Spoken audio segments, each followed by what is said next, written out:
Hi, my name is Remy Roskin. I'm 22 years old and I'm a recent grad from Berklee College of Music.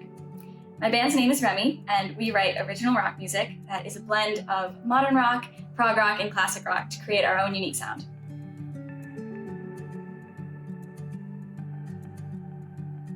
So I got into music like a lot of kids. I started in orchestra in 3rd grade, playing violin. And then I also got into band with flute and choir, of course.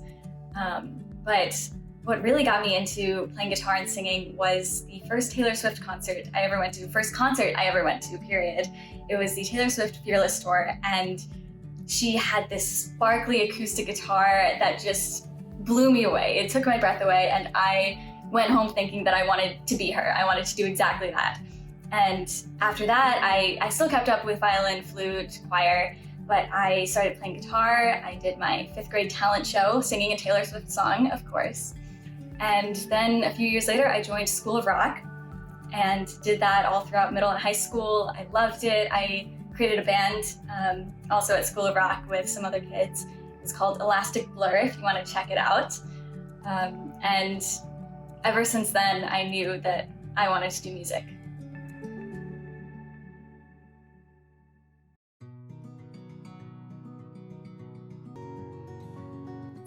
I think I always wanted to be a musician, ever since that Taylor Swift concert. But of course, when I was very little, I wanted to be an Olympic figure skater, I wanted to be a ballerina, I wanted to be president and an astronaut, and just all the big things you can dream of. Realistically, I was into photography, and so whenever I wasn't playing in a show at School of Rock, I would be taking photos of everyone else who was playing in that show. And I really, really loved doing that. So I briefly considered art school and quickly moved away from that once I saw that they wanted me to be painting and sketching and doing sculptures as well as photography. But I always knew that music was going to be it, and I'm very happy doing music.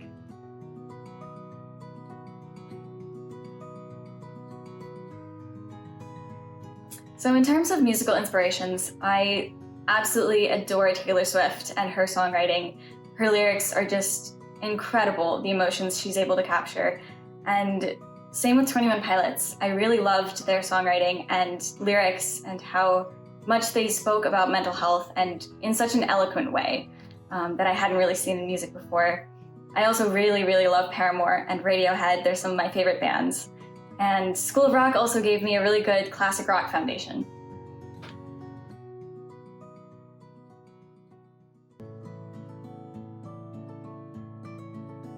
So the transition from School of Rock to Berklee wasn't exactly what I imagined. I loved it, but I was on stage every week at School of Rock rehearsing, and then I'd be playing shows all the time, and I had my own band, and we were playing shows all the time, we were rehearsing all the time.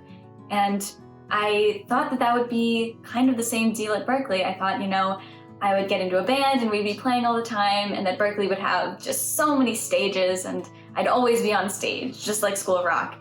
And it was a lot of just kind of being in my classes and working on the things that I wasn't super great at coming to Berklee. I didn't really have much songwriting or production experience, and so in my classes, I didn't give up on finding a band immediately, but I put it on the back burner and was like, you know what? I really need to work on songwriting. I need to focus on production. And so I spent a lot of my early time at Berklee just doing that.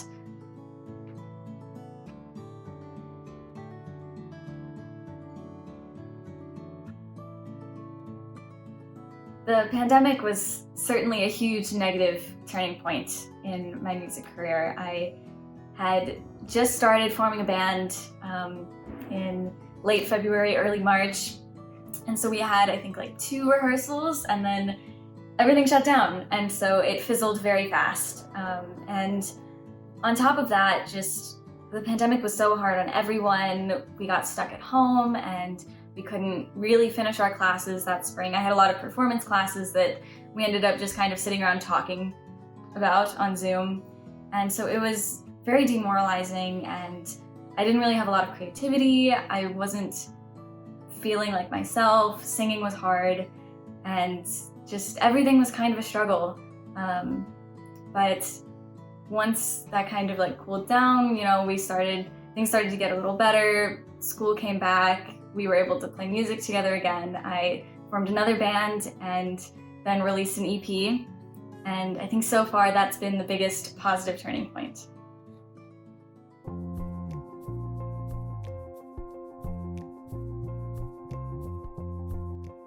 I started out just writing a bunch of songs. I was in a bunch of different songwriting classes at Berklee, and the more songs you write, the more you start to like them. And so I was getting a bunch of keepers, and I was also nearing the end of my time at Berklee. I was gearing up to graduate, and with that came the graduation project. And I thought, what better time than now to plan to release an EP of original music. And so from there, I developed kind of like a marketing plan, a business plan of when I'm going to record the songs, when I'm going to start posting about them on social media, who I'm going to get to play on the songs. I needed to form a band, I needed to pick a band name. There were just a lot of things that I had to think about going into it. But doing that and having it be the graduation project really helped kind of keep that momentum going and push it out into the world.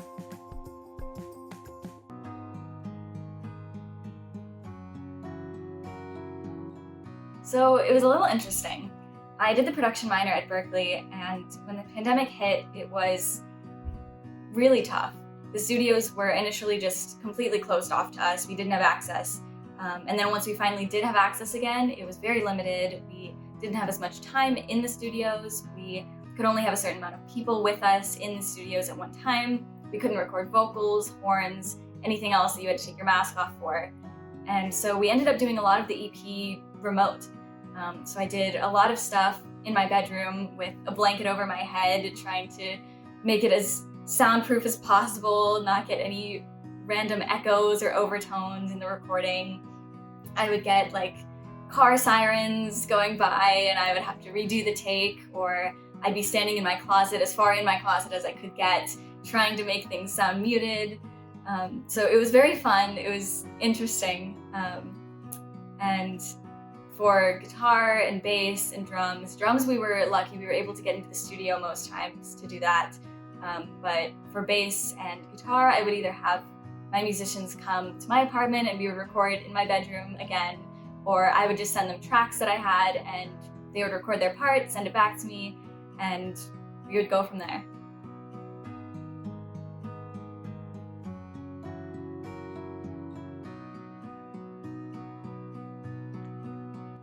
Absolutely. It was so much to do, and I would do the same thing again if I had to redo it. It was so much fun. I feel like I learned so much from my time at Berklee, and especially with the production minor.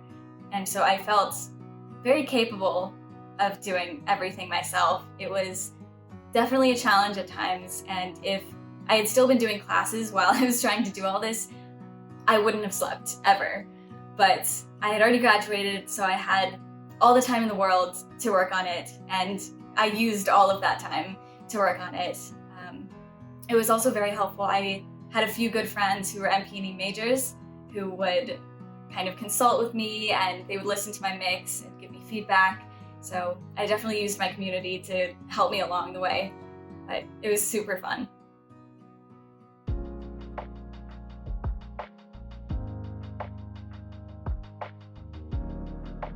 So there's a lot that goes on behind the scenes.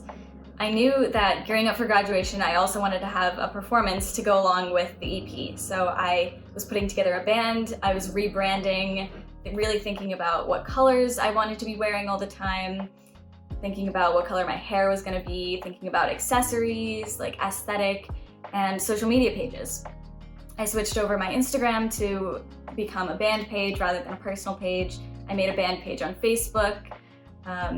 I've been thinking about TikTok. It hasn't happened yet, but it's going to happen. But we also started a website in prep for the EP release, as well as just to have. And alongside that, we were looking at booking shows. I was reaching out to different venues, other bands, being like, hey, we want to play a show. Do you have any spots on your bill? Or reaching out to venues being like, hey, we want to play a show. When do you have dates? Here's our music.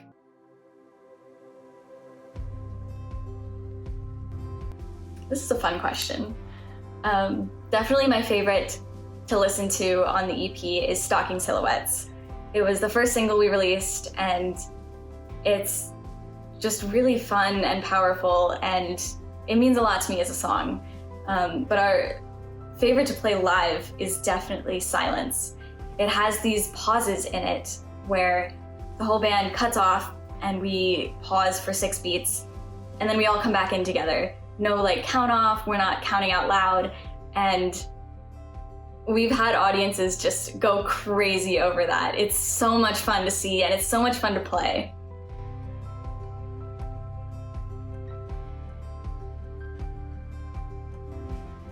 A lot of the lyrics on the EP are pretty dark. They have a lot to do with trauma and mental health issues. Black Nail Polish, for example, is about dissociation and feeling sad, but also just feeling bored and kind of apathetic. Stalking Silhouettes is about dealing with an eating disorder. Inside the Sun is about like someone who hurt you really, really badly and then trying to learn to move past that. And so the EP is called In the Shadows because everything felt kind of like it was coming from darkness, and the songs are currently in the shadows, but they don't have to stay there.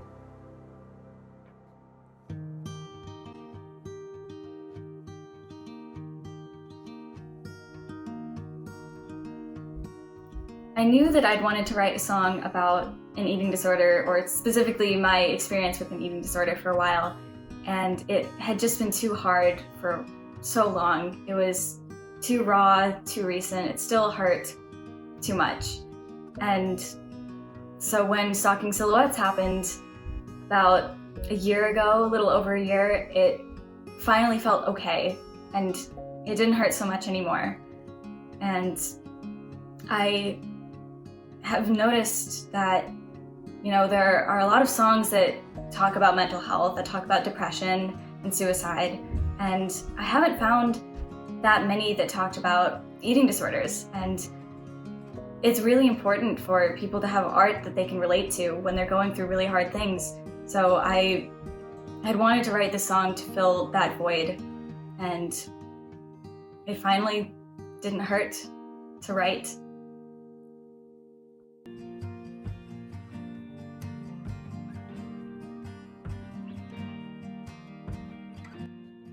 This is a really difficult one, and one that I have pondered a lot. Some of the very early versions of Inside the Sun were, I think, a little leaning too into the cons. And so I rewrote it a few times. And one of the ways I found to kind of balance talking about really difficult emotions without kind of encouraging, I guess, harmful behavior is to add some sort of hopeful element to it. And so at the end of the song, it turns around a little bit, you know, and it's like, I'm gonna pick myself off the ground and I'm gonna become brand new. And so you still feel the pain and you still get the pain of that experience, but you know that you're gonna move past it and that you can move past it. And so I think as long as the art is relatable but isn't encouraging you to get worse or to stop trying to get better, it's okay, because people need things to relate to. And even when songs get ugly and topics get dark, people feel those ugly emotions and they feel that darkness, and having the knowledge that someone else also feels that is really important. It makes you feel like you're not alone in your struggles.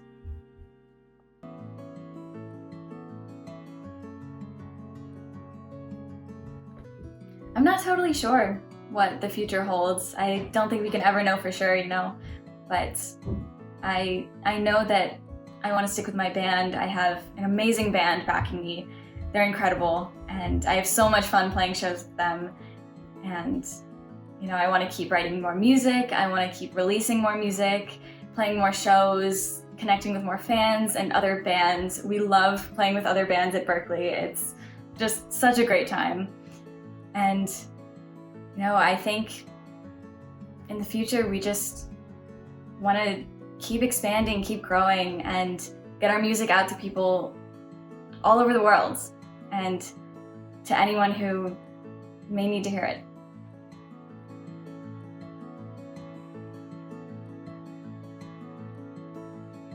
Thank you guys so much for having me. This has been so much fun. I've loved talking with you. I could talk about music all day long. If any of you viewers are interested in hearing my music, you can follow my band Remy on social media. We're on Instagram and Facebook at Remy Official Band. We've also got a website, remyofficialband.com. And stay tuned for more.